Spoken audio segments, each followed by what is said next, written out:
everyone. It is my pleasure to welcome you to another episode of Big Picture series of conversations with our IPN members, our portfolio companies, and industry luminaries.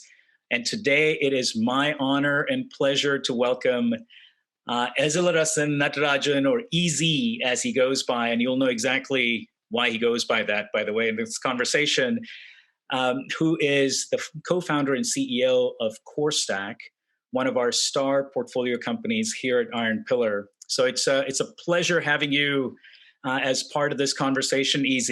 Thank you, MJ, for welcoming me to the a series of conversations with your portfolio companies. I'm happy and honored to be presenting here. Awesome. So without further ado, let's do this. Let's actually dive in to your remarkable story, both on the personal side as well as professionally, and especially getting to bringing the founding team together and deciding to launch CoreStack. But rewind a little bit and take us through your journey. How did you get to where you are today? That's an interesting question, and you're making us go back to a decade of journey. Taking a step back, MJ, I was part of Microsoft building larger cloud platform for the world in the late 2000s, 2009-10 timeframes.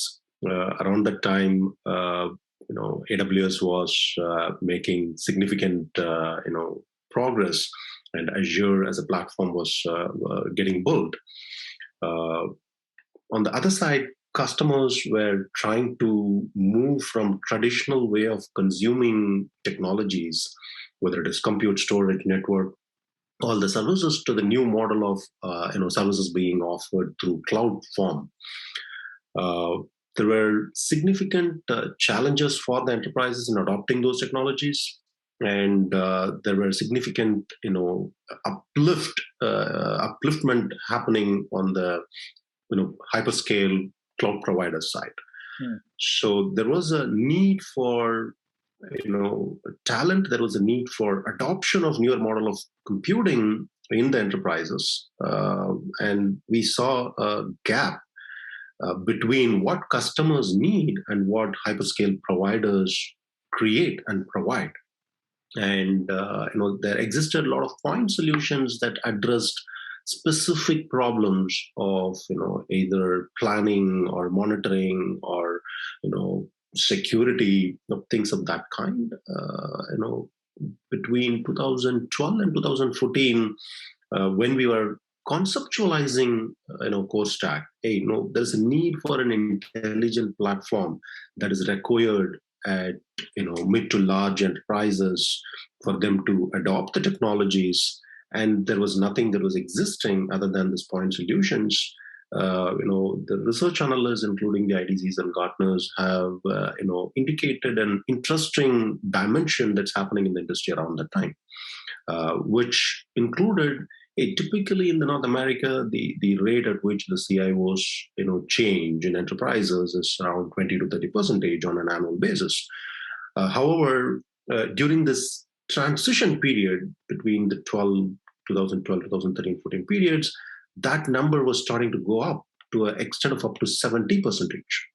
And there was a very clear, understanding that there are companies which have taken the plunge into the cloud. We want to adopt the newer technologies much faster ahead of time before the competition. And there have been compromises, either on the security side, data side, performance side, cost side. And that became a reason for the enterprises look for newer set of leaders who can come and lead them. On the other side, there were companies which were not wanting to adopt the newer technologies. They were kind of resisting the change, which eventually took away the velocity and the early mover advantage from those enterprises. And those companies, boards and their leadership teams started looking for somebody who can come and provide that velocity that they need with the newer technology. So, in a nutshell, you did something with cloud technologies. You didn't do it well enough that the company needs a leadership change. You didn't do anything on the newer technology side, the company wanted to find a newer leadership. And we took that as a great white space opportunity in the market, specifically in the mid to large enterprises. Hey, where the point solutions are solving, one or two or three dimensions, but it doesn't solve the CEO's problem. It doesn't solve the CFO's problem. It doesn't solve the CIO's problem. It doesn't solve the chief information security officer's problem. And we felt that, we can create an intelligent platform that is focused on business transformation, providing the velocity and enablement that the business needs, abstracting all the complexities of adopting a newer technology, right? So you want to be moving your business forward, not venturing into how do I, adopt this technology. So that was our fundamental premises with which we conceptualized CoreStack, and we saw that as very clear opportunity space with some of our early customers in the telecom management space, in the high tech space, in the healthcare space, and the journey started with building CoreStack as a true digital transformation engine for cloud. With multi-cloud as a promise. The reason why I talk about multi-cloud as a promise was, during the conceptualization periods, 2013, 14, 15, multi-cloud was not even a terminology that the market has learned or adopted or accepted. Hyperscale providers didn't like it. But myself and my co-founders come from enterprise background for the last 20 plus years, and we've always seen enterprises being powered by multiple technologies. Whether it is Oracle, VMware, Sun Microsystems, Microsoft. All these companies needed to make a business function rather than one technology being the monopolistic platform. So we believed that the future is going to be cloud. The future is going to be hyper-optimized way of consuming computing in a new model. And it's going to be multiple players, not just one or two players going to be succeeding the game. So we wanted to build an engine which is intelligent enough to adopt this premises and be future ready, because the significant item that we took away from the market analysis when the enterprises were looking for new technology leaders to come and propel them was not just on the cost or performance or what you did or what you did not do. It is also on the digital transformation edge with velocity that they needed. We need to move faster, and the way in which hyperscalers create the technology, they innovate faster. Back those days, we were talking about 10 to 20 to 30 services, each of them provided, on the computing side, database side, or storage side. But today, if you really look forward, starting from IoT to artificial intelligence to serverless technologies to containers, we are talking about hundreds and hundreds of services, and each of them getting an update on a daily basis. So the complexity has increased, and we foresaw this is going to be the case 5 to 8 years ago, when the industry refused to even accept our philosophy. And we went on a journey of building CoreStack as an intelligent multi-cloud platform that will help enterprises gain the velocity, have the visibility, control their cost, be risk-free from a security and compliance angle, and leverage the platform. So that's how our journey started. Was this after you had started CoreStack, or was it still in your previous employer where you were interacting with, let's say, enterprise customers, and that's really the data that you dove into, and those interactions with the CXOs that made you realize, we think there's a need in the space for a company that eventually became CoreStack? So was it after you launched CoreStack, or were you doing a lot of this conceptualizing and market analysis, if you will, during your prior employment? When we conceptualized CoreStack, we didn't want to become yet another point solution provider solving one problem in a deeper way, because that was pre-existing, or that was existing around that time, but it was not solving the business's larger, challenge or the boardroom problems, right? So it went on to cost, it went on to performance optimization, it went on to security and compliance. So there were larger piece of the puzzle that was being talked in the boardrooms of the enterprises, which was not solved by the companies. So we understood the demand. We knew the fundamental premise of the hyperscale cloud technologies, what they would solve, what they would never solve naturally, and the gap between the technology that is being offered and what is being needed. So basically there was a supply and demand gap, and we wanted to build that in a way that is intuitive, in a way that is meaningful, in a way that is providing the velocity and the transformation upliftment that enterprises need. The co-founder dynamic, right? So often when you have, let's say, larger co-founding teams, how did the four of you come together, and then how did you figure out who was going to do what? What were the roles and responsibilities that were assigned so you're not overlapping and stepping on each other? That was an interesting and easier problem to solve because we all complemented each other with the segment of the problem with the talent that we brought to the table, right? So it was very natural, who's going to do what. We did have, one of our co-founders as a CTO who has even architected one of the, e-commerce majors in the US, online portal transformation during the mid 2000s. One of our other co-founder, who happens to be our COO and product delivery officer, he has been the most empathetic and never get angry guy, right? So even a customer sits on top of his head and beats him down to death, you would never see him lose his patience or lose his cool. So it was very natural. When you're building a software product and that's in the early stages, you are going to get lots of feedbacks, lots of moments that you may not like it, but you have to go and fix it. So you need somebody who is passionate about customer and their success, and not really, proud about the technology we have built and continue to defend, hey, we are building the right technology. So we split that. The technology owner is not going to be customer facing, and the customer facing person is not going to be associated emotionally with the technology, because we need to build what solves the problems of customers rather than proud about what we are building. I think that was a journey, and we learned during the process of building it, during the process of learning from the customers. And there were some emotional moments. We would feel very proud of what we have done, and it's a operation successful, patient died scenario. You have great technology but not creating any value for customers, right? So I think that became very natural. And the third co-founder was extremely good at operations, extremely good at managing people, building teams, dealing with legal scenarios, establishing financial operations and all of that. So it became very natural.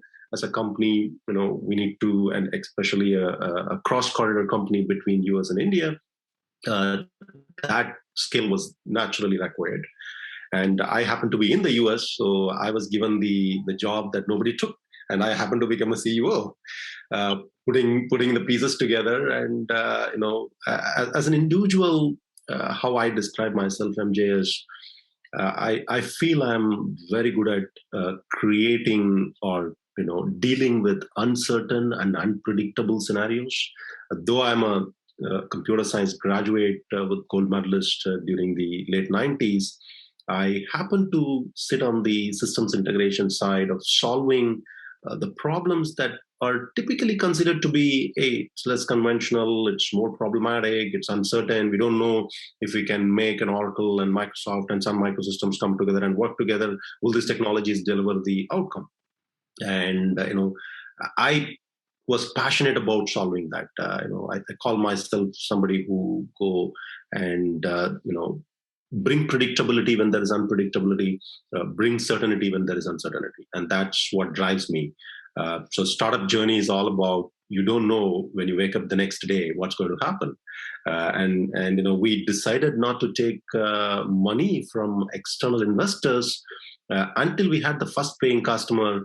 So that was a bigger challenge and bigger uncertain situation, because you don't know how long you're going to run. And we did have a limited runway, while we as entrepreneurs jumped on to the true entrepreneurship for the first time in our lifetime, risking all our life's earnings.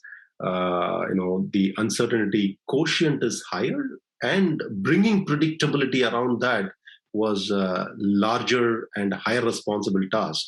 And I'm glad my co-founders believe that I can do that job well. And I'm an accidental CEO on that front. Look, I think especially in today's environment, when companies are raising seed and pre-seed and seed primes and whatever else you want to call it in terms of nomenclature, that are what used to be considered a Series B or a Series C investment in terms of 10, 15, $20 million. I mean, it is absolutely remarkable that you guys all came together and you said, you know what, we're not actually going to go out and raise capital until not only do we have a product that's ready, but we have customer validation. I think that's so rare. Forget about today's environment; it's just rare in tech, broadly speaking. So kudos to you guys for pulling that off.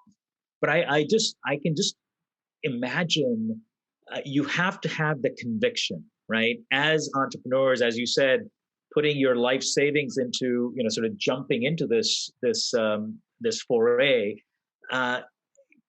you must have had absolute conviction that not only had you identified a sizable market, but you had the absolute right, solution to fill that gap. I'm just curious, just to talk a little bit about what those conversations were like. I mean, was it, late night sort of whiteboarding exercises, or you just knew, you just said as a group, let's go do it. You are definitely reminding me of the nights in the same place where I'm sitting here, past midnight conversations, four of us sitting on four walls and, critically questioning each of us. So the reason why we did not choose to go or seek funding in the earlier stage, MJ, we did this market analysis prior to conceptualizing CoreStack. And then we conceptualized CoreStack. This is the problem that we need to solve. And very interestingly, at that point of time, multi-cloud was unknown, not invented, not accepted. When we said we are going to solve the problems of CIO, CISO, and CFO, that was considered as boiling the ocean. You are not, a startup, the typical myth, or maybe it's a truth to a large extent.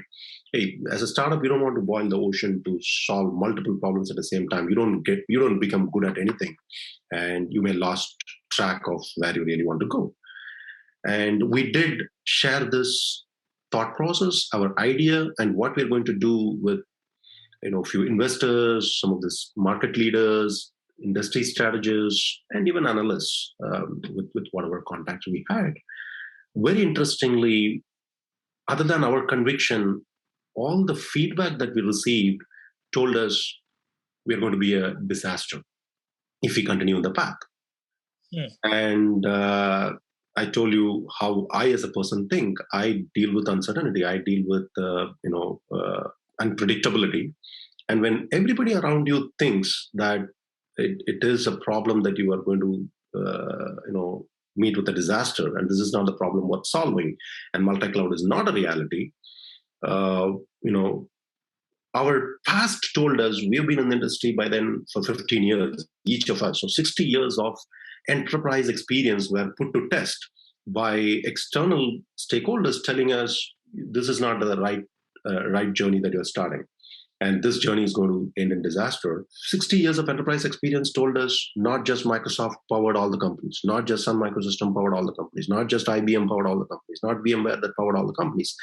every technology was needed to power the top 60% of companies in the world. And we were very, very convicted about that thought process. If the last 20, 30 years of technology world needed multiple players to make them successful, the world is not going to change to a model where there is going to be one player take all. And unfortunately, at that point of time, I don't know why the ecosystem of people could not see that, did not advise us to do. So when we had that kind of scenario, what was important for us was proving to ourselves whether we are right in our conviction or is the world is right. And we don't want to be proved wrong too late in the game. And we took life's risk of putting our personal, wealth at building CoreStack. And that also means that, what is going to be our future. So we wanted to wake up every day with a fire in the belly to disprove what the external world believed and what we believed can be achieved. And to make that possible, this is precisely what I said in the four walls here in the room. We were standing each other. How well are we going to pull this together? And the common alignment agreement was we will not take money until we prove our idea and the value that we're going to create for customers is meaningful. And this is exactly what the customers want while they're not stating it today. Yeah. So how do we create that belly fire for us was not taking investor money until we have the first paid customer who leverages our value and tells us that, guys, you've created something meaningful for us. And it took about 18 months for us to get that first feedback, first customer where we have not sold, where we ask the customer to experience and give feedback, and the customer comes back and tells Easy, this piece of software you've given is giving us tremendous value. We want to pay you. Can you add additional capabilities? And that was the litmus test. Until such time, we consciously decided to not take money from anyone else. We wanted to wake up every day and disprove what the world was telling us, that we are running against a disaster. That's an absolutely amazing story in my mind. And one of the things that I always tell folks when I talk about CoreStack and about you is that you have built a remarkable company, and it's one of the most capital efficient, enterprise software or SaaS companies that I've ever come across. Right. So even historically speaking, you've really not raised a lot of capital to get to a point now where you've got global market penetration. And we're not going to get into the numbers or anything like that at this point. But just for the audience, talk about maybe, if you can, some of the examples, whether it's, and what sort of ROI have you been able to deliver for your customers across, FinOps, SecOps, and Cloud Ops, as I think CoreStack now describes their offerings. So over a period of time, in the last 3 to 4 years, specifically after running our first customer who told us they really see the value, and we call it as cloud governance overall, and the elements of FinOps, SecOps, and Cloud Ops, which solves the problems of CIO, CISO, and the CFO in enterprises. Typically, from a cost operations standpoint, which is the most critical item for CFOs, or even how CIOs and CISOs are measured, we have seen across the board, across all segment of customers. We have customers from education to banking to healthcare to manufacturing to gaming to media to high tech. Across our hundreds of customers, we have been able to deliver anywhere from 30 to 60% of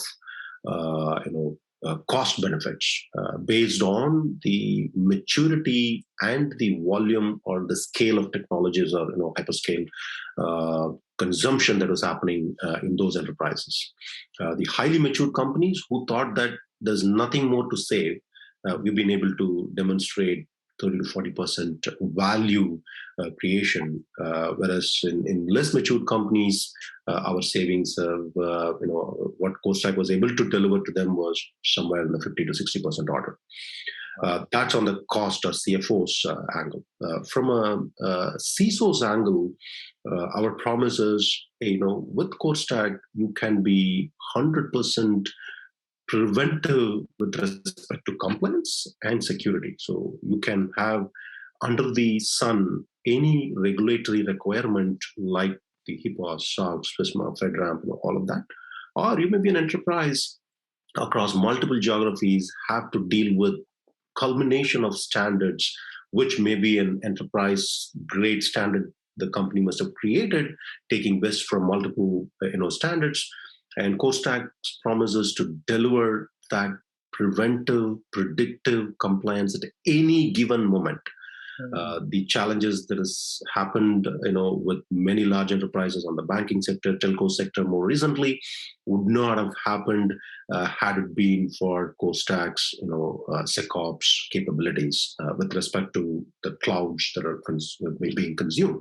As we come to the end of this conversation, which has been absolutely delightful, maybe you can weave in a little bit about sort of fundraising, your relationships with your early investors, with Iron Pillar, with me, and what that experience has been like. And again, what your suggestion might be to entrepreneurs as they're thinking about selecting their respective investors. I can answer the second part of the question much easier.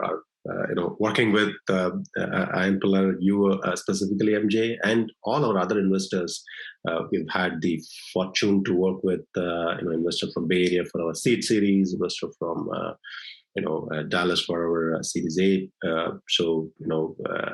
I think what we considered most important was the value alignment and how we collectively going to address the problem space and the ability to move the needle together with the larger support ecosystem that can come together.